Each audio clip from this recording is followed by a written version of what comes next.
क्या आप जानते हैं कि जब अल्लाह आपका नसीब लिखता है तो वो उस नसीब में ये भी लिखता है कि इस तकदीर को मेरे बंदे की दुआओं के सिवा कोई भी नहीं बदल सकता।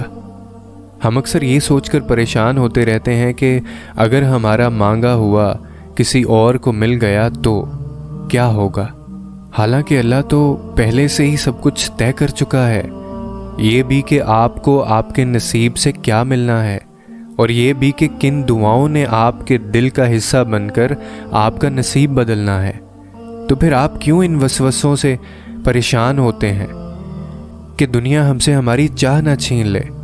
आपकी दुआओं का मुहाफिज तो अल्लाह है, और उसकी हिफाजत में किसी का लिखा हुआ किसी दूसरे को कभी नहीं मिल सकता। जो भलाई अल्लाह ने आप तक भेजनी है वो आप तक हर हाल में पहुँच कर रहती है। जो मोज़े अल्लाह ने आपके लिए मुकर्रर किए हैं वो मोज़े होकर ही रहते हैं। कोई भी इस होनी को नहीं टाल सकता सिवाय अल्लाह के।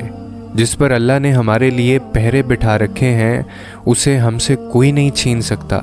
ज़िंदगी में अगर तुम्हें कभी कोई ख्वाहिश नामुमकिन सी लगने लगे ना, और नाउमीदी होने लगे, सब्र करना मुश्किल हो जाए, तो याद रखना जो तुम्हें नामुमकिन लग रहा है वो उसके लिए मुमकिन है। नाउमीद ना होना, और इसी को तो उसके कुन पर कामिल यकीन करना कहते हैं। यही तो आजमाइश है तुम्हारे सब्र की। अगर उसने ये ख्वाहिश पूरी ना करनी होती तो वो दिल से इसका ख्याल भी निकाल देता, क्योंकि अल्लाह की रहमत का तरीका अलग है। वो आपसे इंसानों जैसा बर्ताव नहीं करता। उसकी रहमत तो बहुत बड़ी है।